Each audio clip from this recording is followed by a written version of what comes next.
Hi guys, it's Blackie for Shaman's Forge. Okay, today in continuing the percussion revolver series, we're going to talk a little bit about a troubleshooting issue. Okay, I have here a reissue Colt Signature series, I think you can see that on the grip, of the 1851 Navy Squareback, unfired. I picked this up not long ago, and it's been a safe queen, obviously, but now the box and all is gone, so now she's no longer a safe queen. Now she's going to be as a shooter. But looking down into the cylinders, I can clearly see this gun's never been fired, because where the nipple goes into the cylinder, there's absolutely no corrosion, no fouling or nothing anywhere around any of them. So this gun has never been fired. Now, upon looking at it, everything is correct, and all the screws are blood tight. This is exactly like it left the factory. But the thing that struck me immediately was the fact that there is no gap up here where the forcing cone meets the cylinder. And therein lies my problem, because notice that the wedge is correct. It's just far enough in that the spring has hooked over onto the barrel right there. Okay, so it's not too far in. Plenty of wear to be able to seat deeper. But that forcing cone is almost dead against that barrel. And so when I go to cock it, I put it on half cock.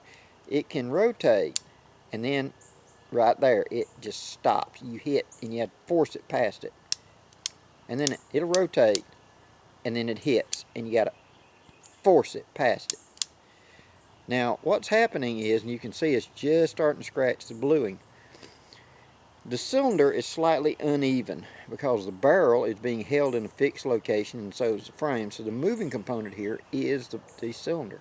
So either the the cylinder itself is slightly out of square in some way. Now, either the face of the cylinder is not truly flat, and so there's a high hump that when you rotate up and it hits, like right there, and it's just, you got to bear down to go past it, and bear down to go past the next one, and then it frees up. So I would say 2 cylinders worth it won't go past, or it's actually the teeth on the back. Now let me take the cylinder out of this, and I'll show you what I'm talking about. Now, as you can see, the Colt is correct in that the wedge is captured. You're supposed to have to take that screw off for that wedge to come out, keep being lost in the field. Most of the modern reproductions, this geometry is off and that screw doesn't do anything. It's just there for show now. On my 1861 Pieta Stormborn, the wedge just comes right out. So that screw is in the wrong position. But this one is correct. Now if you look at the end of the barrel right there at the forcing cone, and it's very sharp around those edges right there, you can tell that that is not exactly perfect. It's actually like a wire edge all the way around that. I'm going to address that. And then when you look at the face of the cylinder, notice this drag mark right here, that shine that's prominent only like there, there, and there, but these two most definite. Now, when looking at this, the question becomes, is it because of the face of the cylinder is not truly flat, or is it the part of the star back here in the back? Is these components that stick up a little bit long, and they're, as they cam up to the top, are they kind of pushing it outward? You know, it could be either. Now I look at it, and I believe it's one of these teeth is too tall. Because my next thing is, when I look inside, in here inside the raceway where the teeth of the ratchet runs, I don't see any scratches, although I do see some right down there at the bottom, a little bit in one spot. So to troubleshoot this, my first thought is, A, there is no cylinder gap. I've got to open up that forcing cone a little bit to give it a little bit of space to rotate, especially after it fouls. Now you got to understand that when these guns were being assembled at the Colt factory back in the 70s and early 80s, these were guys that did modern guns. So the tighter the cylinder gap, the better, because it was for smokeless powder. This is a black powder firearm, and so therefore the guy assembling it, a gunsmith, may not knew exactly the geometry of this, you know what I mean? He may have made it too tight, which a lot of these were meant to be safe queens and displays and collectibles. They weren't being produced necessarily to be a shooter. They're excellent shooters and much higher quality than the average reproduction, but they were actually being, that was the mindset. You know, this guy probably produces pythons and display guns, and he's putting together these, so he kind of took his genre and put into this. So the fact that it's no cylinder gap, I will open that up. But before I do that, I want to address this, because if my cylinder is going forward and back, just taking a couple of thousand off that forcing cone would free it up. But if my cylinder is uneven, that's going to make a bigger cylinder gap when it's in the loose part and a tighter cylinder gap whenever it's the other. If it's the cylinder, you see what I'm saying? If the cylinder part is the problem, that would change velocity slightly and cause points of impact to change from shot to shot in those three that are coming up and binding, because there'll be a tighter cylinder gap, more pressure, etc. See where I'm going? So what I want to do is I want to address this first and find out what. Now,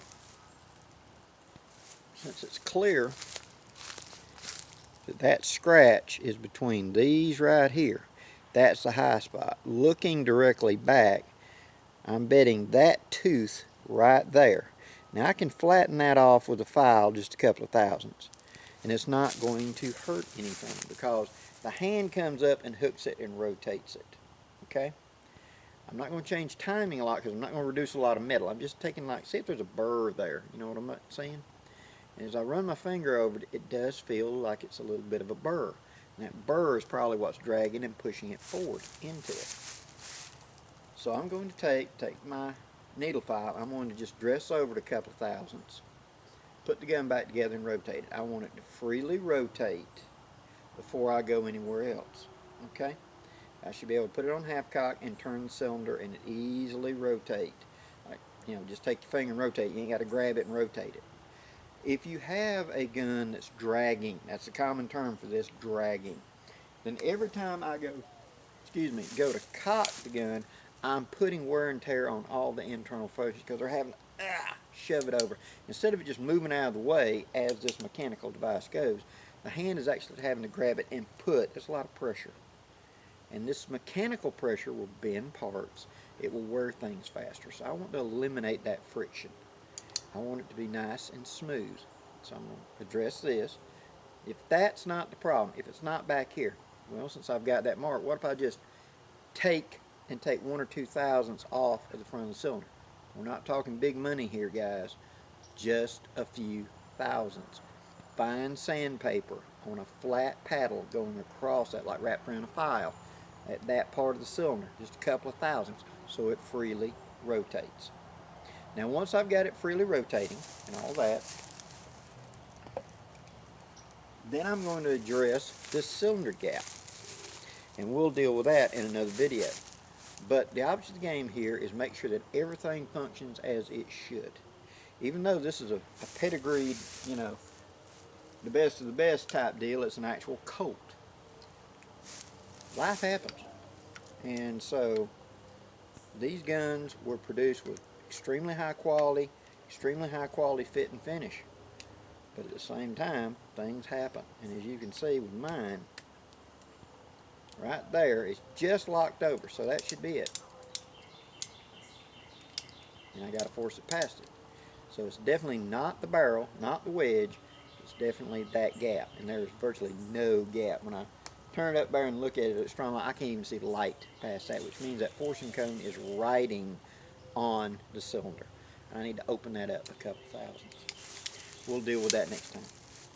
Hope this gives you an idea, guys, of how to troubleshoot your revolver. Now, if you have any questions or comments, please leave them below. And I hope to do more of these videos for you in the future.